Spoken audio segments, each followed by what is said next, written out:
কামাল ভাই, এই যে এনসিপির ডক্টর ইউনূস এখন বিএনপির ডক্টর ইউনূস হয়ে গেলেন, এনসিপি, জামাত এবং আরও কিছু দল, তাদের যে প্রতিক্রিয়া আপনি দেখছেন, তাতে করে কি আপনি মনে হয় যে ডক্টর ইউনূসের সাথে এদের সম্পর্কের অবনতি হতে পারে, নাকি এগুলো জাস্ট রাজনৈতিক কথাবার্তায়? দেখেন, আপনাদের অনুষ্ঠানের নাম বলেছেন না, ইউনূস তুমি কার? যারা ডক্টর ইউনূসকে চেনেন তাদেরকে যে কারোর কাছে জিজ্ঞাসা করেন, সবাই উত্তর দেবে ইউনূস হল তার নিজের। উনি কারো না, উনি কারো না। সেটা কি তাহলে নিরপেক্ষ অবস্থা? নিজের কথা ভাবেন। আপনি একটা কথা বুঝেন না, একটা কমন সেন্স একটা কথা বলি। 65 হলো এমডির চাকরির শেষ বয়স। উনি 71 বছর পর্যন্ত ছিলেন। তারা সরাতে চায়, সে সরে না। উনি কি নিয়ে ফাইট করছিলেন? উনি আদালত পর্যন্ত গেছেন। ওই আদালত আওয়ামী লীগের আদালত, অমুক তমুক সব মানে। কিন্তু আপনি আপনার কমন সেন্সে ভাবেন তো, যেখানে নাকি ব্যাংকের এমডির বয়স 65 বছর উনি নির্ধারণ করছেন। আচ্ছা, ভালো কথা, এই 61 বছর উনার ওই ব্যাংকে উনি ছাড়া আর কেউ কি 65 ক্রস করতে পারছিল? আমাদের জানা নাই। তা তো পারে নাই, উনি পারতে দেন নাই। তাহলে উনি নিজের স্বার্থের জন্য আইন ভাঙতে পারেন, আইন অমান্য করতে পারেন, এবং করেছেন, একাধিকবার করেছেন। এটা কোনো ব্যাপার না ওনার কাছে। এখানে উনি যদি মনে করেন যে আমি হলাম একমাত্র ব্যক্তি, অপরিহার্য ব্যক্তি, আমার কথা নেই। আপনি বলেন তো, এপ্রিলে উনি যে ডেটটা ঘোষণা করেন, আপনার কাছে ভাবেন একটা, মানে 2 দিন আগে উনি সমস্ত পলিটিক্যাল পার্টি নিয়ে মিটিং করলেন। সেই পার্টিতে মিটিংয়ের পরে সবাই বেরিয়ে এসে বললো, 25টা দল বললো যে তারা ডিসেম্বরে কিংবা তার আগে নির্বাচন চায়। 3টা দল বলছে তারা ডিসেম্বরের পরে নির্বাচন চায়। এই যে বলছে জামাতের মধ্যে বলছে ফেব্রুয়ারি থেকে মার্চের মধ্যে চায়, এপ্রিলের মধ্যে চায়। উনি তার 2 দিন পরে, ঈদের আগের দিন, উনি হঠাৎ করে ঘোষণা করে দিলেন যে এপ্রিলে নির্বাচন হবে। কেন হবে এপ্রিলে? উনি কোনো কারণ দেখিয়েছেন? উনি বলেছেন যে তাহলে এই পলিটিক্যাল পার্টির সঙ্গে আলোচনা করে লাভ কি? উনি তো কারো কথা শুনলেন না। উনি যদি ওভাবে ধরি, তাহলে উনি জামাতের কথা শুনলেন, আর কারো কথা শুনলেন না। উনি তো ঘোষণা করেছেন, এবং এই যৌথ বিবৃতির মধ্যে সেই জামাতের কথাই আছেন। যৌথ বিবৃতির মধ্যে ওই একই কথা আছে যে উনি ঘোষণা করেছেন এপ্রিল নির্বাচন। উনি কেন ঘোষণা করবেন? শুনেন, প্রধানমন্ত্রী দেশ চালায়।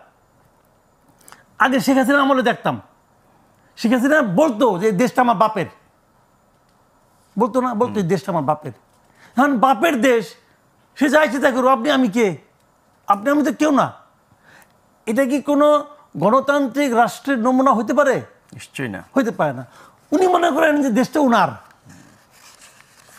স্ট্রেট হয়েছে দেশটা উনার। উনি তো জনগণের, উনি যে এপ্রিল বললেন, এপ্রিলের সঙ্গে পিপল সেন্টিমেন্টের কি সম্পর্ক আছে আপনি আমাকে বলেন? কে বলছে ওনাকে এপ্রিলে যে ভালো হবে?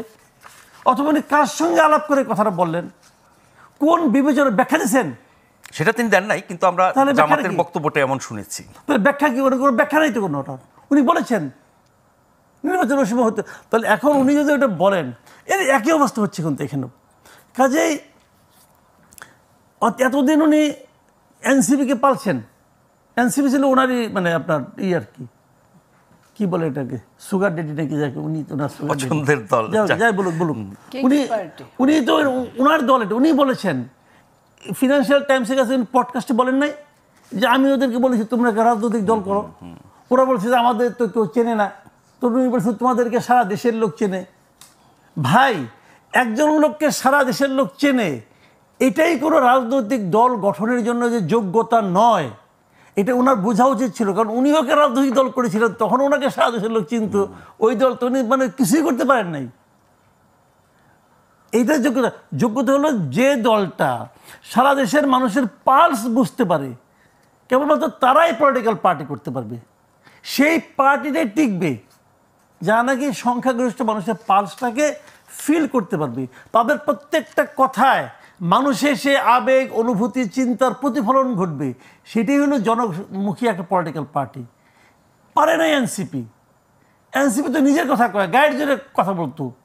এনসিপির লিডারদের কথাবার্তা, চালচলন, আচার আচরণ, ব্যক্তিগত জীবনযাপন, এগুলি সব মিলে কিন্তু মানুষ তাদেরকে পছন্দ করে নাই শেষ পর্যন্ত। ইলেকশন যদি হয় আলটিমেটলি কী হবে জানি না। যদি ওরা একা একা ইলেকশন করে, আলটিমেটলি যদি করতে পারে, আর কেন তো নিবন্ধনও নেয় নাই, যদি করতে পারে, তাদের বডি ল্যাঙ্গুয়েজ কি? নিবন্ধন যে কোনো সময় চাইলেই তো পাওয়া যাবে। তারা তো শর্ত পূরণ করছেই, পেয়ে যাবে, আশা করি করলেই পেয়ে যাবে। ওই পূরণ করা লাগবে না, তারা অ্যাপ্লাই করলেই পেয়ে যাবে। ইউনিসেফ আছে না, আছে তো, সমস্যাটা কি? হয়ে যাবে, ইলেকশনও করতে নামবে হয়তো বা। যদি নামে, আমি তো বলি এটা যে কোনো একটা আসনে যদি ওনাদের জামানত রক্ষা হয়, এইটাই হবে ওদের সাফল্য।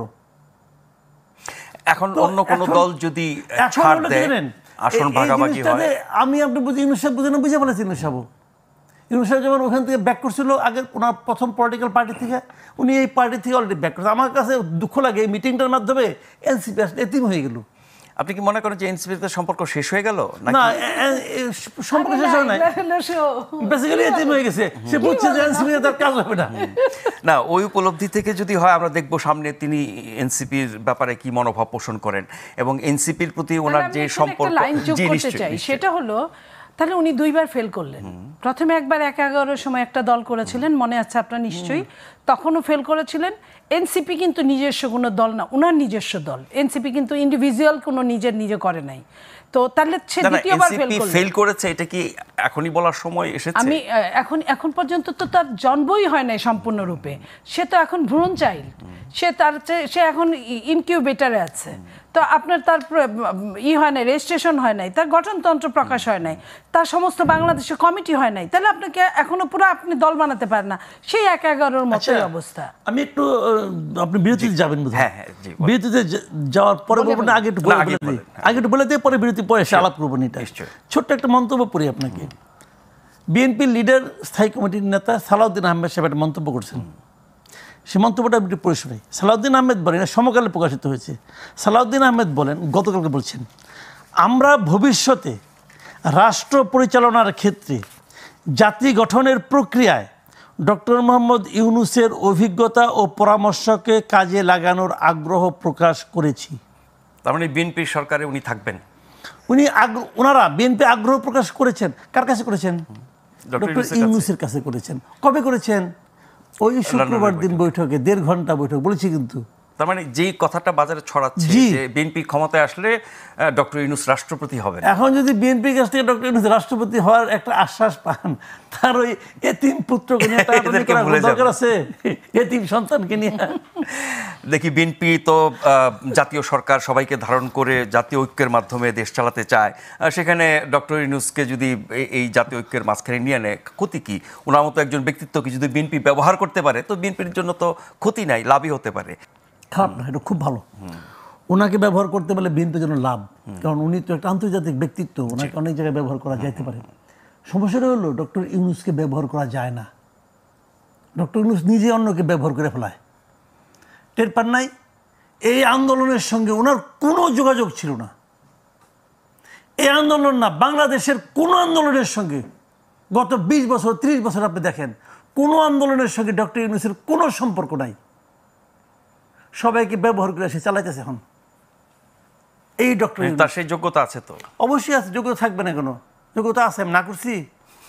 তার সে যোগ্যতা আছে। ডক্টর ইউনূসকে ব্যবহার করা যায় না, তার দ্বারা ব্যবহৃত হতে হয়। সর্বশেষ লন্ডন বৈঠকে প্রমাণ করে দিয়ে আসছে সে যে আমাকে ব্যবহার করা যায় না, আমি তোমাদের ব্যবহার করে ছেড়ে দিচ্ছি। জি।